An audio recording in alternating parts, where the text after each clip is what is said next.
السلام علیکم دوستوں، امید ہے کہ آپ سب خیریت سے ہوں گے۔ آج ہم آپ کے لیے ایک ایسے موضوع لے کر کے آئے ہیں جو ہر مسلمان نوجوان کے لیے ایک سبق بھی ہے اور ضرورت بھی۔ اس ویڈیو کو دیکھنے سے پہلے میں آپ کو ایک چھوٹی سی بات کہنا چاہتا ہوں۔ برائے کرم اپنے مذہب، اپنے مسلک، اپنے امام اور اپنی سوچ کو کچھ دیر کے لیے ایک طرف رکھ دیں۔ شاید کہ اس ویڈیو کے اندر جو بات ہے وہ بات آپ کے دل کے اندر اتر جائے۔ ایک بار اس ویڈیو کو دیکھ لیں، اس کے بعد آپ کی جو بھی رائے ہے، آپ کو جو کچھ بھی کہنا ہے وہ آپ کہہ سکتے ہیں۔ تو چلیے اس ویڈیو کو دیکھتے ہیں۔ پہلے جب میں کالج ٹائم پہ تھا تو کافی مطلب ایگزیکٹلی تو سیلفی نہیں بولوں گا، لیکن ان کے کافی قریب تھا۔ اس سے بھی پہلے کیا تھے؟ وہ سلفی کے تھوڑا قریب تھے جب نا، اس سے بھی پہلے کیا تھے؟ جب آپ بول رہے ہیں نا سلفی سے تھوڑا قریب تھا، ہلکا پورا نہیں کہہ سکتا، تو اس سے بھی پہلے کیا تھے آپ؟ وہ بتا دیجیے، ایک دم شروع والا بتائیے۔ اس سے پہلے تو کوئی ایسی ریسرچ نہیں ہوئی تھی جو مطلب کیا ہے وہ بتائیے نا۔ وہ تو میں اہل سنت سے۔ ہاں، یہ بات صحیح بات بولی۔ اب آپ چلیے، آپ جو کہنا ہے کہیں۔ بالکل پہلے بھی حنفی تھے، اب بھی پہلے بھی آپ ایک منٹ، پہلے بھی حنفی تھے، اب بھی حنفی ہیں۔ اہل سنت صاف کہیے کہ اہل سنت جس کو کہتے ہیں ان کا بھی مسلک حنفی ہے، دیوبندی جس کو کہتے ہیں ان کا بھی مسلک حنفی ہے۔ تو آپ پہلے بھی حنفی تھے اور اب بھی حنفی ہیں، تو اس طرح کہیے کہ اب بھی حنفی نہیں۔ ایسا ہوا تھا کہ میں ان کی سن کے بہت امپریس ہو گیا تھا، اتنا زیادہ امپریس تھا کہ میں نے اب اہل سنت والے لوگوں سے لڑنا شروع کر دیا تھا۔ کہ مطلب لڑنا نہیں ان دا سینس کہ ان سے دلیل مانگنا، ایسی چیزیں۔ پھر ایک بار مجھے کوئی عالم صاحب مل گئے۔ لیکن حنفی تو یعنی آپ توحید کے ٹاپک پہ تو کلیئر ہو نا، اہل حدیثوں کی تعلق کی وجہ سے توحید آپ کی کلیئر ہے؟ آپ کس کے بارے میں بات کرنا چاہ رہے ہیں؟ نہیں، تھوڑے تقلید کے بارے میں کوشچن تھے، اور اگر یعنی کہ میں سمجھتا ہوں ابھی آپ درگاہ پرستی وغیرہ نہیں کرتے ہیں، ہے نا؟ کب درگاہ پہ آنا چاہا، لیکن پہلے آپ اس موقف کے تھے، آپ اہل حدیثوں کے جب قریب ہوئے تو تبھی آپ نے شرک چھوڑا تھا یا پہلے ہی چھوڑ دیے تھے؟ نہیں، پہلے سے ہی نہیں جاتے تھے، لیکن مطلب پہلے سے ہی نہیں جاتے تھے۔ ایک بات ہے کہ کیئرلیس کوئی ہے، لیکن ایک ہے غلط ماننا۔ آپ غلط مانتے تھے پہلے، ابھی آپ غلط مانتے ہیں نا، اسی لیے آپ تقلید پہ بات کرنا چاہ رہے ہیں۔ ہاں، وہ چادر چڑھانا اور ویسا سب تو اس کو چلو بہت اچھا ہے۔ ابھی امید کرتے ہیں کہ آج انشاءاللہ آپ کا یہاں کا بھی کوئی سوال کلیئر ہو۔ تو آپ نے کہا کہ آپ کو کچھ سوال ایسے پوچھے وہ لوگوں نے، یعنی احناف نے، یعنی حنفی سائڈ سے آپ کو کچھ ایسے سوال پوچھے گئے، وہ سوالات کی وجہ سے آپ حنفی بن گئے۔ تو میں بہت کیورس ہوں کہ آپ کو کون سا سوال پوچھا گیا اور کون سا سوال اتنا امپورٹنٹ تھا آپ کے لیے۔ آپ ضرور وہ سوال پوچھیے یہاں پر۔ ہاں جی بالکل، بتائیے۔ انہوں نے یہ بتایا تھا کہ عام آدمی قرآن حدیث سے ڈائریکٹ مسئلہ نہیں نکال سکتا، ٹھیک ہے، اور اگر وہ ڈائریکٹ مسئلہ نہیں نکال سکتا تو مجتہد کو فالو کرنے میں کیا دقت ہے؟ مطلب جب سب لوگ یہی مانتے ہیں، آپ لوگ بھی یہی مانتے ہیں کہ عام آدمی خود سے ریسرچ نہیں کر سکتا، جس کو عربی نہیں آتی ہے یا نہیں آتی ہے، تو وہ اگر تابعی امام کو فالو کر لے تو اس میں دقت کیا ہے؟ عام آدمی قرآن و حدیث سے مسئلہ نہیں نکال سکتا۔ کیا عام آدمی حنفی کتابیں پڑھ کر کے خود امام ابو حنیفہ کا قول نکال سکتا ہے؟ قرآن و حدیث آپ کے حساب سے اتنی مشکل ہے، قرآن و حدیث آپ کے حساب سے اتنی مشکل ہے کہ قرآن و حدیث سے تو عام آدمی ڈائریکٹ استفادہ نہیں کر سکتا ہے، تو آپ کہتے ہیں کہ اسی لیے کسی ایک امام کی تقلید کرنی چاہیے۔ تو کیا ایک عام آدمی امام ابو حنیفہ یا ان کے اصحاب کی کتاب پڑھ کر کے اس سے امام ابو حنیفہ کا مسلک معلوم کر سکتا ہے؟ سلم تقلید کی اگر ہم ڈیفینیشن دیکھیں تو سوال کا جواب دیجیے نا میرے بھائی۔ میں نے جو نہیں، آپ ڈیفینیشن میں کہاں جا رہے ہیں؟ آپ نے آپ سے جو سوال کیا اس کا جواب دیجیے۔ میں آپ سے یہ پوچھ رہا ہوں، آپ نے بالکل صحیح بات کہی، میں آپ کی بات کو تسلیم کر رہا ہوں کہ عام آدمی قرآن و سنت پڑھ کر کے ڈائریکٹ مسئلہ مستنبط نہیں کر سکتا۔ میں نے آپ نے کہا، میں نے مانا۔ اب میں آپ سے پوچھ رہا ہوں کہ کیا عام آدمی، جو ایک عام سا آدمی، ٹماٹر بیچنے والا جس کو مفتی طارق مسعود کہتے ہیں، ریڑھی لگانے والا، کالج میں پڑھنے والا لڑکا، کیا اس کے اندر اتنی استطاعت ہوتی ہے کہ وہ امام ابو حنیفہ یا حنفی مسلک کی جو کتابیں ہیں اس کو پڑھ کر کے مسئلہ مستنبط کر لے جائے؟ یا مسئلہ مستنبط نہیں کرنا ہے، اس کو تو تقلید کرنا ہے، تو وہ امام ابو حنیفہ کا مسلک معلوم کر لے جائے؟ اسی لیے تو وہ تقلید کرے گا نا، کیونکہ ارے بھائی آپ پہلے ہاں کریں یا نہ، آپ ہاں کریں یا نہ کریں، پھر بات آگے بڑھے گی نا۔ آپ میرے سوال کا جواب نہیں دے رہے۔ میں نے آپ سے پوچھا ہے کہ کیا عام آدمی حنفی کتابیں پڑھ کر کے امام ابو حنیفہ کا مسلک معلوم کر سکتا ہے؟ آپ یا بولیں ہاں یا نہ، پھر اس کے بعد آگے کی بات کریں۔ ہاں میرے خیال سے معلوم کر سکتا ہے. ایک عام آدمی جو ریڑھی لگا رہا ہے یا ٹماٹر بیچتا ہے، آپ کہہ رہے ہیں کہ وہ حنفی کتابیں فقہ کی اٹھا کر کے امام ابو حنیفہ کا مسلک معلوم کر سکتا ہے؟ نہیں، بالکل ایسا آدمی تو نہیں کر پائے گا میرے خیال سے. نہیں کر پائے گا نا. تو جو مسئلہ آپ کہہ رہے ہیں کہ جس مسئلے کا حل کرنے کے لیے تقلید کو ایجاد کیا گیا، کہ عام آدمی کیونکہ قرآن و سنت کے استنباط ڈائریکٹ نہیں کر سکتا، اس لیے اس کو کہا گیا کہ تم تقلید کرو، تو تقلید میں بھی تو وہ مسئلہ باقی ہی رہا نا، کہ وہ تو تقلید میں بھی امام ابو حنیفہ کا مسلک ان کی کتابوں سے نہیں معلوم کر سکتا ہے، تو مسئلے کا حل تو ہوا ہی نہیں. مسئلہ تو ویسے بھی حل نہیں ہوا. جس مسئلے کا حل کرنے کے لیے آپ نے تقلید کو ایجاد کیا، وہ تو تقلید ایجاد کرنے کے بعد بھی باقی رہا، بس مسئلہ تبدیل ہو گیا. پہلے مسئلہ یہ تھا کہ ایک عام آدمی قرآن و سنت سے استنباط کر کے مسئلہ معلوم نہیں کر سکتا تھا. تقلید ایجاد کرنے کے بعد مسئلہ تبدیل ہو گیا، پرابلم سالو نہیں ہوئی، بس پرابلم تبدیل ہو گئی.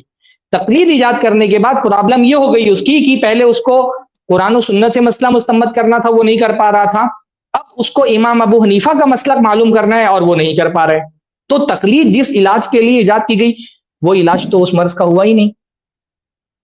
وہ تو پھر عالم کے پاس جائے گا نا، عالم اس کو سمجھا دے گا کہ کیا عالم کے پاس عالم کے پاس جا کے کیا بولے گا؟ عالم کے پاس جا کے بولے گا کہ مجھے بتاؤ کیسے، کیا مطلب جو بھی جیسے نماز کا طریقہ معلوم کرنا ہے تو کیسے پڑھنی ہے. تو عالم کے پاس جا کر کے بولے گا کہ مجھے بتاؤ کہ امام ابو حنیفہ کے مسلک کے مطابق نماز کیسے پڑھنی ہے، یہ بولے گا وہ. عالم کیونکہ وہ تقلید کر رہے ہیں، ہوگا وہ اس حساب سے بتا دے گا. مطلب جو بھی مطلب اگر مقلد ہے، اگر وہ حنفی مقلد ہے تو حنفی مقلد یہی جا کر کے بولے گا نا کہ آپ مجھے امام ابو حنیفہ کے مسلک کے مطابق بتاؤ نماز کیسی پڑھنی ہے، یہی بولے گا نا وہ مقلد جا کر کے اپنے مفتی سے، اور اس کا مفتی اس کو بتائے گا کہ امام ابو حنیفہ کے مسلک کے مطابق نماز ایسی پڑھنی ہے. ایسا ہی ہوگا نا. تو اگر یہ اپنے مفتی کے پاس جا کر کے، دیکھو مسئلہ تو ویسے بھی اس کے پاس باقی تھا کہ وہ قرآن و سنت سے ڈائریکٹ مسئلہ مستنبط نہیں کر سکتا تھا، اس لیے اس کو مفتی کے پاس جانا پڑا، اور مفتی کے پاس جا کر کے وہ اپنے مفتی سے یہ کہہ رہا ہے کہ مجھے امام ابو حنیفہ کے مسلک کے مطابق بتاؤ کہ نماز کیسی پڑھنی ہے. تو اس مسئلے کا حل تقلید ایجاد کرنے سے کہاں ہوا؟ تقلید نہیں ایجاد کی جاتی اور وہ آدمی مفتی کے پاس جاتا، یہ خود تو قرآن و سنت کو نہیں سمجھ سکتا ہے، اس سے مسئلے مستنبط نہیں کر سکتا ہے، پر جو مفتی ہے وہ تو قرآن و سنت کو کے مسائل کو مستنبط کرنے یا کم سے کم اتنی صلاحیت رکھتا ہے کہ اگر کسی مسئلے میں اختلاف ہے تو دلیلوں کی بنیاد پر کون سا قول راجے کون سا قول راجے نہیں ہے، اتنا سمجھنے کی صلاحیت تو وہ مفتی رکھتا ہی تھا. تو بجائے تقلید ایجاد کرنے کے یہ کیا جاتا کہ ایک عامی سے کہا جاتا تو مفتی کے پاس جاؤ اور اس سے یہ پوچھنے کے بجائے کہ امام ابو حنیفہ کا مسلک کیا ہے، اس سے یہ پوچھو کہ قرآن و سنت میں نماز پڑھنے کا کیا طریقہ بتایا گیا، یہ پوچھو. اور مفتی اس کو امام ابو حنیفہ کا مسلک بتانے کے بجائے یہ بتاتا کہ قرآن و سنت میں نماز پڑھنے کا یہ طریقہ بتایا گیا ہے، تو یہ مسئلہ یہ حل زیادہ بہتر ہوتا نا اس کا. جی مگر دقت تو یہ ہے نا کہ آپ لوگ بولتے ہیں کہ امام ابو حنیفہ کا طریقہ جو ہے وہ قرآن اور حدیث کے خلاف ہے، مگر وہ تو دلیلیں دے دیتے ہیں نا کہ امام ابو حنیفہ کے طریقے کس نے کہا دلیلیں موجود ہیں. نہیں کس نے یہ کہا پہلی بات آپ یہ بتائیں کہ یہ کس نے کہا کہ ہم کہتے ہیں امام ابو حنیفہ کا طریقہ قرآن و سنت کے خلاف ہے. ہم کہتے ہیں کچھ مسئلے میں امام ابو حنیفہ کا طریقہ قرآن و سنت کے موافق ہے، کچھ مسئلے میں ان کا طریقہ دلیلوں کے مطابق مرجو ہے اور امام شافعی کا طریقہ راجح ہے، کچھ مسئلوں میں ہو سکتا ہے امام مالک کا طریقہ راجح ہو. ہم کلیتاً تو یہ نہیں کہتے کہ امام حنیفہ کا طریقہ غلط ہی ہے، ہم کہتے ہیں کہ کچھ مسائل میں امام حنیفہ کی دلیل زیادہ راجح ہے اور دوسرے ائمہ کی دلیل مرجو ہے. امام ابو حنیفہ کا مذہب زیادہ قوی ہے، دوسرے جو ائمہ ہیں ان کا مذہب اس کے مقابلے میں قوی نہیں ہے. کچھ مسئلوں میں ایسا بھی ہو سکتا ہے کہ امام ابو حنیفہ کی بجائے امام شافعی یا جمہور علماء کی رائے دلیل کے مطابق زیادہ راجح ہو. ہم یہ نہیں کہتے کہ امام حنیفہ کی بات غلط ہے، لیکن وہ دونوں یا چاروں اماموں کی بات پہ ایک ساتھ عمل ہو نہیں سکتا نا. ایک ساتھ چاروں کی بات پر تو عمل کرنے کے لیے ہم نے کہا ہی نہیں، ہم نے کہا ہے کہ جس کی بات دلیل کے موافق زیادہ راجح ہے اس پر عمل کیا جائے. ہم نے تھوڑی کہا کہ چاروں پر ایک ساتھ عمل کیا جائے. ہم یہ کہہ رہے ہیں کہ کسی مسئلے میں جب اتفاق ہو گیا تو سب کی بات مان لو، جب اختلاف ہو گیا ہے تو یہ دیکھنے کے بجائے کہ میں اپنے امامی کی بات مانوں گا اختلاف میں، یہ دیکھ لو کہ دلیل میں کس کی بات زیادہ قوی ہے. ایک مقلد میں اور ایک اہل حدیث میں یہی فرق ہے نا کہ جب اختلاف ہوتا ہے، دیکھو جہاں پر اتفاق ہے وہاں پر تو کوئی مسئلہ ہی نہیں ہے، جہاں پر اختلاف ہے وہاں پر یہ دیکھ لیا جائے کہ دلیل کے مطابق کس کا قول زیادہ راجح ہے، اس کی بات لے لی جائے۔ اہل حدیث کہتا ہے راجح ہے جس کی بات دلیل کے موافق زیادہ ہے وہ لے لو، مقلد کہتا ہے نہیں صرف اپنے امام کا قول لو۔ یہ فرق ہے اصل میں۔ تو سرفراز بھائی دقت یہاں پہ یہ ہے کہ وہ عام آدمی تو دلیل سمجھنے کے لائق ہی نہیں تھا نا، تو وہ کیسے سمجھے گا کہ یہ دلیل جو وہ دے رہے ہیں یہ زیادہ قوی ہے یا وہ زیادہ قوی تھی جو حنفیوں نے دی یا مطلب کسی اور نے بھی دی۔ تو مطلب میرا پوچھنے کا مطلب یہ ہے کہ عام آدمی تو دلیل سمجھنے کے مفتی دلیل سمجھنے کے لائق ہے کہ نہیں ہے؟ ہاں مفتی تو ہے، مفتی دلیل سمجھنے کے لائق ہے، تو وہ مفتی سے یہ کیوں کہتا ہے کہ میرے مسلک کا فتویٰ بتاؤ؟ مفتی سے یہ کہنا کہ دلیل کے موافق جو زیادہ راجح ہے وہ بتاؤ۔ اس کو آپ نے ایک حنفی مقلد کو آپ اس بات کا پابند کیوں بناتے ہیں کہ وہ جا کر کے اپنے امام کا مسلک پوچھے گا؟ وہ مفتی سے یہ کیوں نہیں پوچھ سکتا ہے کہ مجھے جو دلیل کے موافق زیادہ راجح ہے وہ بتاؤ؟ اس کو آپ نے پابند کیوں بنایا ہے؟ ہوا یہ تو سرفراز بھائی انہوں نے مجھے اس طریقے سے سمجھایا کہ تقلید جو ہوتی ہے وہ بنا دلیل شرعی کی کسی کی بات کو ماننا، اگر وہ مفتی کی بات مانے گا تب بھی تقلید تو اس کی ہو جائے گی نا، کیونکہ وہ بنا دلیل شرعی کے مان رہا ہے۔ تقلید چاہے ایسے کرے یا اس مفتی کی کرے۔ میں آپ سے جو سوال کیا اس کا مجھے جواب دیجئے تاکہ میرے ذہن میں بھی مسئلہ کلیئر ہو۔ دیکھیے آپ نے ایک آدمی کو، چلیے میں نے تسلیم کیا کہ ایک عامی دلیل کو نہیں سمجھ سکتا تو وہ مفتی کے پاس ہی جائے گا، ہم مفتی سے استفادے کا انکار نہیں کرتے، اس کو فقہی اعتبار سے اصطلاحی اعتبار سے تقلید کہا نہ جائے یا نہ کہا جائے وہ صرف ایک لفظی اختلاف ہے، ہم دونوں اس بات پر متفق ہیں، آپ بھی متفق ہیں میں بھی متفق ہوں کہ عامی آدمی مفتی سے جا کر کے سوال کرے گا، اس پہ نہ میرا اختلاف ہے نہ آپ کا اختلاف ہے۔ اختلاف کس بات پر ہے کہ جا کر کے سوال کیا کرے گا؟ اختلاف اس بات پر ہے کہ مفتی سے جا کر کے سوال کیا کرے گا۔ میں ایک اہل حدیث ہونے کی حیثیت سے یہ کہتا ہوں کہ جب وہ مفتی کے پاس جائے گا تو وہ یہ کہے گا کہ مجھے دلیل کے موافق صحیح مسئلہ بتائیں، اور آپ مقلد ہونے کی حیثیت سے یہ کہہ رہے ہیں کہ وہ جب جائے گا اپنے مفتی کے پاس تو اپنے مفتی سے یہ کہے گا کہ مجھے میرے امام کے مطابق فتویٰ دو۔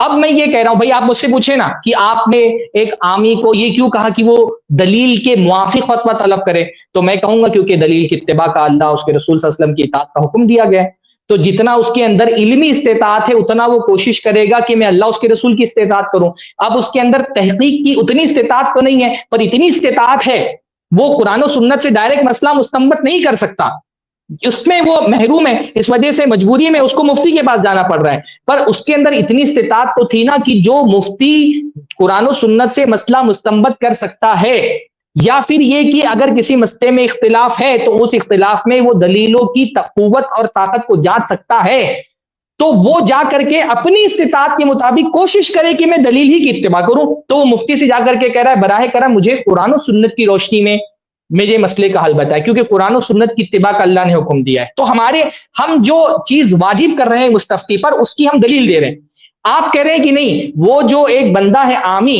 وہ جب مفتی کے پاس جائے گا تو وہ دلیل کے موافق مسئلہ نہیں پوچھے گا بلکہ اپنا مسلک وضاحت کرے گا کہ میں حنفی مسلک کا ہوں اور براہ کرم مجھے حنفی مسلک کے مطابق فتویٰ بتاؤ۔ شافعی عامی ہے وہ شافعی مفتی کے پاس جائے گا تو وہ شافعی مفتی سے کہے گا براہ کرم مجھے شافعی مسلک کے مطابق فتویٰ بتاؤ۔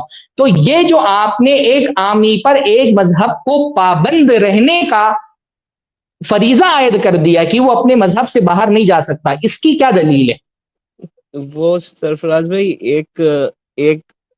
ایک مذہب پہ اس وجہ سے رہا جاتا ہے کیونکہ دو ایک ساتھ فالو نہیں کیے جا سکتے، جیسے مان لیے امام ابو حنیفہ اور امام شافعی کا مانتے ہیں، ایک ایگزامپل چھوٹا سا، جیسے وضو کا مسئلہ ہے تو امام ابو حنیفہ کے اس میں فقہ میں وہ 1/4 سر کا وضو مطلب 1/4 سر کا مسح فرض ہے، اور امام شافعی کے فقہ میں 3 بال کا بھی وضو ہو جائے گا، تو اگر امام شافعی والے طریقے سے وضو کر رہا ہے تو امام ابو حنیفہ کے نزدیک اس کا وضو نہیں ہوا۔ یہ جیسے عصر کی نماز کا مسئلہ ہے، وہ امام شافعی والے مسئلے فقہ میں جلدی شروع ہو جاتی ہے اور امام ابو حنیفہ والے فقہ میں تھوڑی دیر سے شروع ہوتی ہے عصر کا ٹائم، اور دونوں کے پاس اپنی اپنی دلیلیں موجود ہیں، دونوں دلیلیں دونوں طرف سے دے دیتے ہیں، تو اس میں عام آدمی کیا کرے گا؟ پھر تو کسی ایک کو سلیکٹ کرنا پڑے گا نا۔ تو ہم بھی تو یہی بول رہے ہیں کہ ایک مسئلے میں اگر کسی ایک کو سلیکٹ کیا تو اس پر یہ کیوں لازم کیا جا رہا ہے کہ ہر مسئلے میں اسی کو سلیکٹ کرے گا؟ مان لو بھائی ابو حنیفہ کا مسلک زیادہ صحیح لگ رہا ہے، تو اس پر یہ کیوں لازم ہے کہ فجر کے مسئلے میں بھی وہ امام ابو حنیفہ ہی کے مسلک کو فالو کرے؟ ایسا کیوں نہیں ہو سکتا؟ مطلب اس میں کیا غلط ہے؟ جیسے اہل حدیث کے یہاں پر جیسے وضو کے مسئلے میں جیسے بھی میں نے بتایا کہ حالت 3 حیض کا انتظار کرے گی یا 3 طہر کا انتظار کرے گی، تو ایک مسئلے میں ہم کو امام ابو حنیفہ کی رائے زیادہ صحیح لگتی ہے، تو اس مسئلے میں ہم نے امام ابو حنیفہ کی رائے لے لی۔ اگر ایک مسئلے میں نے امام ابو حنیفہ کی رائے لی تو یہ کیوں لازم ہے کہ ہر مسئلے میں ان کی رائے لوں، چاہے دلیل اس کے خلاف کتنی بڑی کیوں نہ ہو؟ یہ کیوں لازم ہے مجھ پر؟ ٹھیک ہے، ایک ہی مسئلے میں آپ اگر ایک ہی مسئلے میں آپ بول رہے ہیں کہ ایک مسئلے میں 2 الگ الگ ائمہ کو فالو نہیں کر سکتا ہے، بات سمجھ میں آتی ہے۔ اگر 2 ائمہ کو فالو نہیں بھی کر سکتا ہے تو بھی وہ چوز کس بنیاد پر کر رہا ہے؟ یعنی ایک مسئلے میں امام ابو حنیفہ کو چھوڑ کر کے امام شافعی کو لے رہا ہے، اور ایک مسئلے میں تو امام شافعی کو کیوں لے رہا ہے؟ وہ اس مسئلے میں اس نے امام ابو حنیفہ کو کیوں چھوڑا ہے؟ صرف اس وجہ سے کیونکہ وہ شافعی ہے؟ یہ میں آپ کا سوال نوٹ کر لیتا ہوں، ایک بار میں ان سے بھی پوچھ لوں گا، پھر اگر آگے آپ اچھا ایک سوال یہ پوچھیے، دیکھیے ہم کیا کہتے ہیں؟ ہم کہتے ہیں کہ کسی مسئلے میں جہاں پر آپ کو 2 میں سے کسی ایک امام سے آپ کی ایک ہی امام کی رائے آپ کو لینی ہے، ہم یہ کہتے ہیں کہ اس میں آپ کا جو انتخاب ہے اس کی بنیاد میرا مسلک نہیں، قرآن و سنت ہونا چاہیے۔ آپ اپنی حد تک کوشش کریں کہ میں دلیل کو فالو کروں۔ آپ پر اللہ تعالیٰ نے اپنی استطاعت بھر تحقیق اللہ تعالیٰ نے واجب کی ہے، جہاں آپ کی تحقیق استطاعت نہیں رہ جاتی ہے وہاں اللہ رب العالمین نے آپ پر کوئی چیز واجب نہیں کی ہے۔ بھائی مجبوری میں تو انسان کے لیے مردار کھانا بھی حلال ہے، لیکن اگر کسی کے پاس اتنی طاقت ہے تحقیق کی کہ کم سے کم میں اپنے مفتی سے جا کر کے بول دوں کہ بھائی مجھ کو دلیل کے مطابق فتویٰ دینا، کسی امام کے مسلک کے مطابق فتویٰ نہیں دینا، تو میں اپنی حد تک کہ میری اتنی استطاعت کہ میں نے اتنی تحقیق کی، اس سے آگے کہ اللہ تعالیٰ نے مجھ پر واجب نہیں کی۔ دوسرا سوال میرا یہ ہے کہ اگر ایک مسئلے میں مان لی کہ میں نے امام ابو حنیفہ کی رائے لے لی اور ان کا مسلک میں نے لے لیا، تو مجھ پر یہ کیوں لازم ہے کہ ہر مسلک میں امام ابو حنیفہ ہی کی رائے لوں گا اور ان کے مسلک کے باہر ہی نہیں جا سکتا؟ یہ کس نے مجھ پر واجب کیا ہے؟ ایک عامی کی حیثیت سے مجھ پر کس نے واجب کیا ہے؟ یہ میں اگر آپ نیکسٹ ٹائم موقع دیں گے تو میں بہتر ہے، بہت اچھی بات ہے، بہت اچھی بات آپ سے ہوئی، الحمدللہ، اللہ تعالیٰ خوب برکت دے، میں انتظار کروں گا انشاءاللہ تعالیٰ۔ اس ویڈیو کا خلاصہ یہ ہے کہ ایک مسلمان یہ نہ سوچے کہ ہم صرف اور صرف امام ابو حنیفہ رحمہ اللہ علیہ کی بات ہی کو لیں گے، بلکہ ایک انسان، ایک مسلمان یہ سوچے کہ ہم نبی صلی اللہ علیہ وسلم کی بات کو لیں گے، چاہے جس راستے سے آئے، جس عالم سے آئے، جس مفتی سے آئے، بس وہ ثقہ ہونے چاہیے، ان کی جو سند ہے وہ بالکل صحیح ہونی چاہیے۔ یہ ہماری سوچ ہونی چاہیے۔ اب آپ اس بارے میں کیا رائے رکھتے ہیں؟ آپ کیا کہنا چاہتے ہیں؟ آپ کمنٹ کے اندر کہہ سکتے ہیں۔ اس ویڈیو کو لائک کر کے زیادہ سے زیادہ شیئر کریں تاکہ زیادہ لوگوں تک پہنچے اور آپ کے لیے یہ ویڈیو صدقہ جاریہ بنے۔